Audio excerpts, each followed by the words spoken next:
Hi guys, it's been a little bit different today. I have quite a few fabrication jobs coming up, and restoration of various engine components and so on that I'm going to be using the metal top for here, a bit of welding going on. I remembered this. I was given this a few years back. It's an old, I think somewhere 1980s Black & Decker vice that was originally designed for a pedestal drill. It doesn't work. It's completely seized up. And as I recall, there's something wrong with this end of it. That's what I was told by the person who gave it to me anyway, so that it doesn't actually open properly. I think this jaw has seized and it's possibly parted company with itself internally. So that is today's mission. Basically, you can pick them up for about 20 or 30 quid brand new, but I've had this in a cupboard for a few years and it's pretty much spot on for what I need right here. So I guess the first thing to do before we do anything else, definitely a Black & Decker, but preserve that for posterity. The first thing to do is saute it in some oil. It has definitely seized and I don't want to strain the threads. This button here is a release mechanism, so maybe we can free that up enough. Let's have a look. I'm going to use for this penetrating oil. RP90 is one of the better ones I've found over the years. I'm not sponsored, but you know, I'll call out where I see products that are nice and cheap that are definitely worth a crack. And this one, with the molybdenum disulfide in it, really does work. So what I'm going to do with this is I'm going to give it an absolute pasting with this in an old baking tray, contain most of this veg, and then come back later on to give it a strip down. So let's see what happens next. Let's leave that to do its work and I'll see you back in a bit.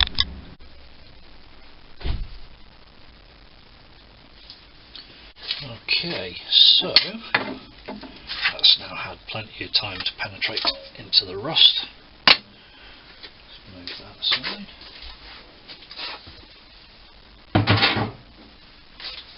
And see what we've got here. Okay, so that's loosened up already. Still a bit iffy about the rusty thread, so polish that up with a copper brush in a moment. That's not going to damage the threads. Okay, I see the problem here.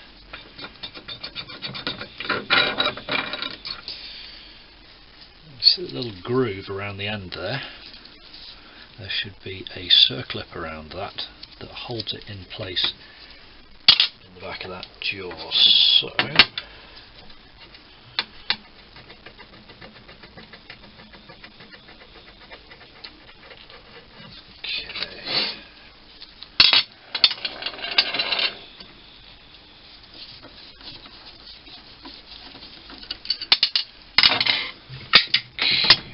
use a magnetic tray for the bits.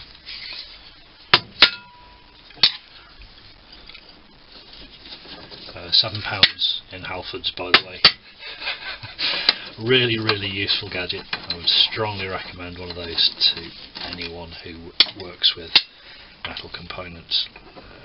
Oh, there we go. So that is the circlip. It's called an external circlip.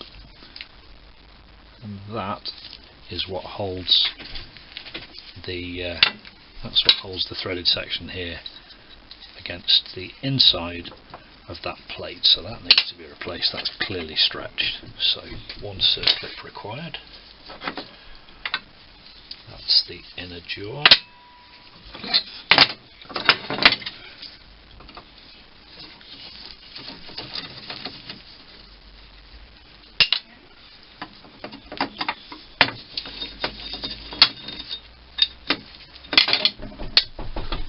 The outer jaw.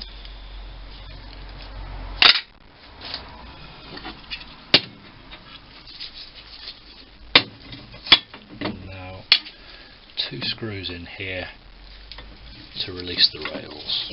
These don't need to come all the way out, but I will take them out just so that I can clean up the rest of it.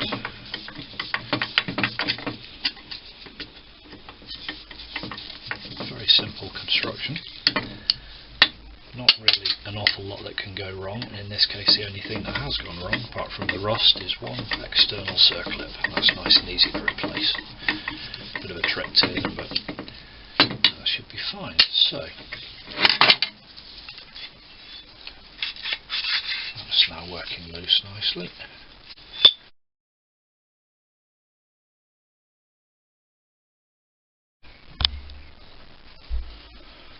Okay, so these rails don't really need to come out. I could polish them in place, but I'm not going to be able to get in around the back, and they have a fluted section at the front. So what I'm going to do here is I'm going to drive these out with a dead blow. That's the plunger. There is a screw in there as well. Let's just pull that out of there. So that's the screw safe. Give that a clean out inside also. It's just a plastic plate, metal plating on the end, so that's not a problem. So I'm just using a dead blow and a mallet here. Should be more than enough just to knock this out. There it is, that's one.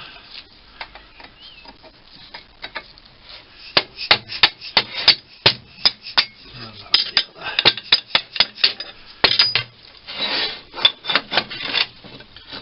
So that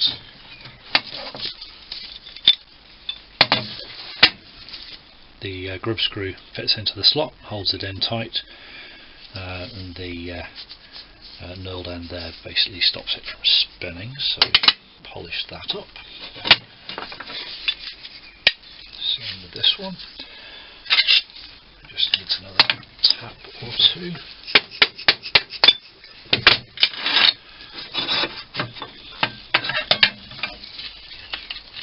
Okay, strip down is complete.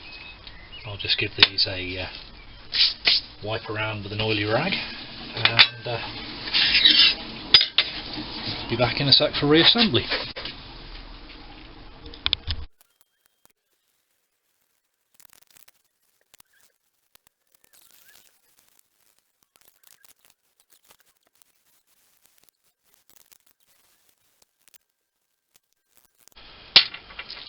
Okay, so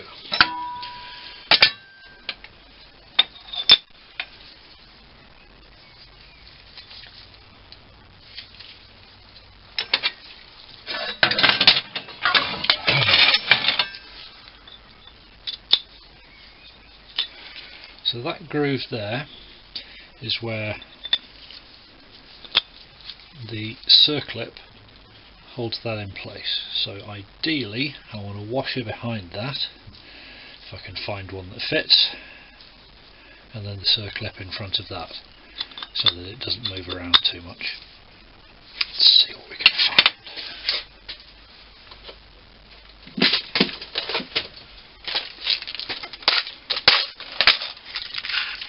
External circlips.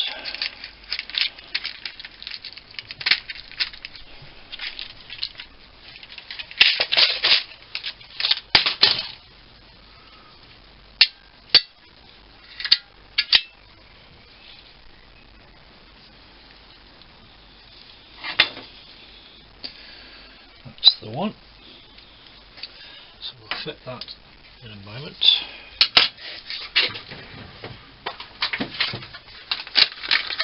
That will require some circlip pliers.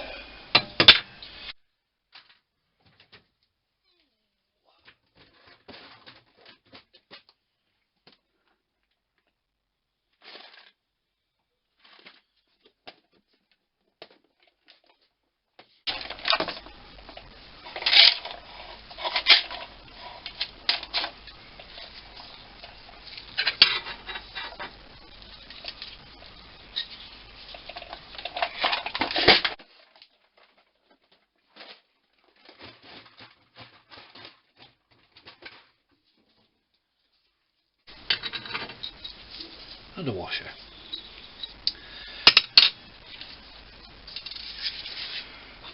So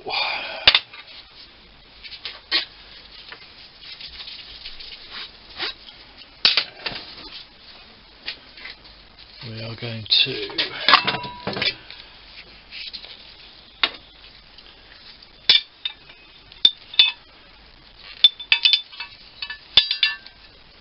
feed these back through.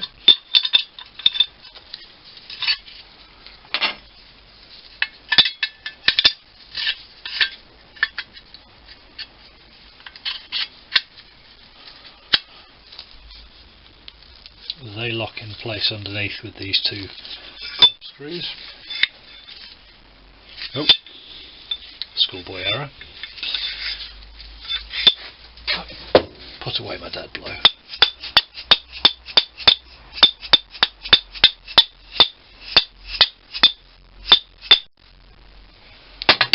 Spot on. So now I can tighten those up.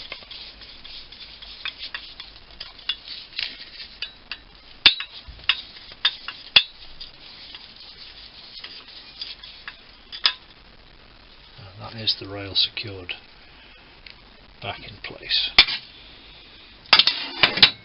Now,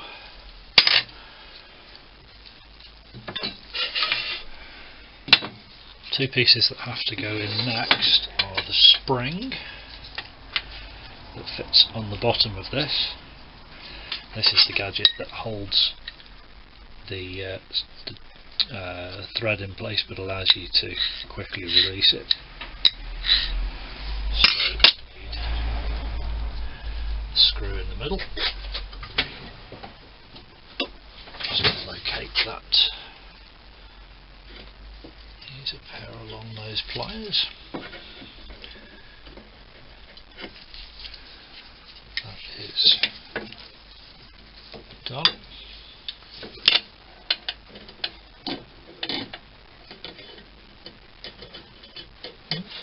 Maybe not.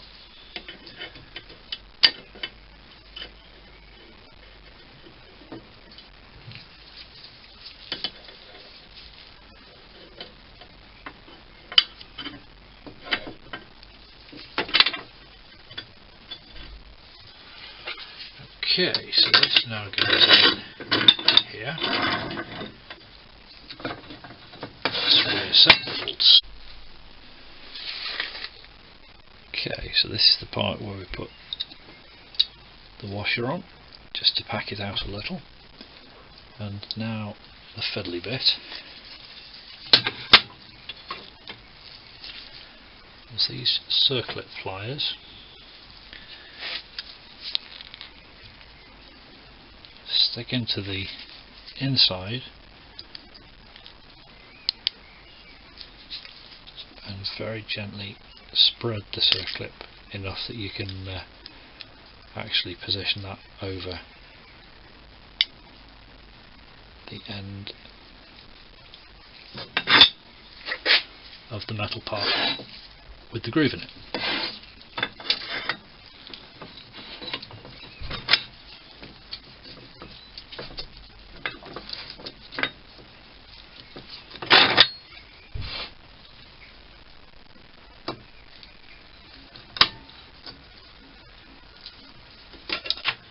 That's it.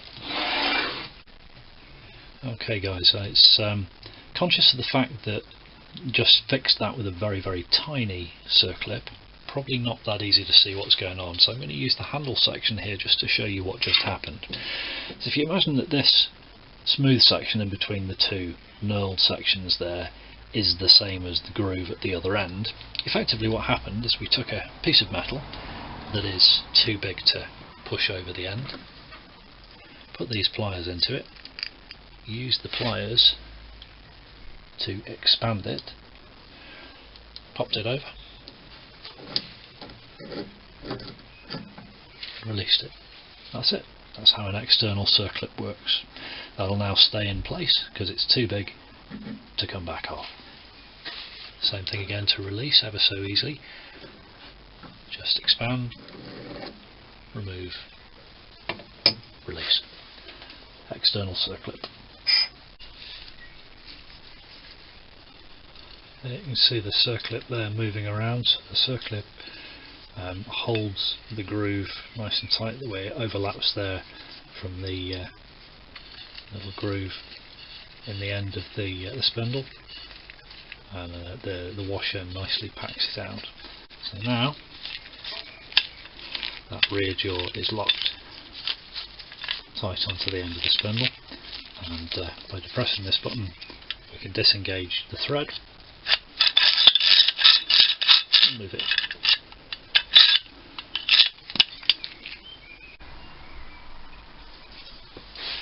And there you go guys, fixed. One circlip, one washer, and it's factory fresh. Quick release mechanism working a treat now that the spring's been relocated. Jaws nice and tight, everything lining up, sliding smoothly, and more importantly the rear jaw doesn't fall off as soon as you unwind it. So definitely an oily rag restoration. It's not a museum piece, it's a working tool. You can pick things like this up for pence on eBay, on at a car boot sale, you know, garage sale, whatever you've got. You'll find things like this all over the shop. Never be put off. You can always fix them, usually with a rag and a can of penetrating oil, in this case a washer and a circlip. So there you go. If that's your kind of thing, if you've enjoyed this video, please like and subscribe, and there'll be plenty more of this kind of content in the future, and I'll see you soon.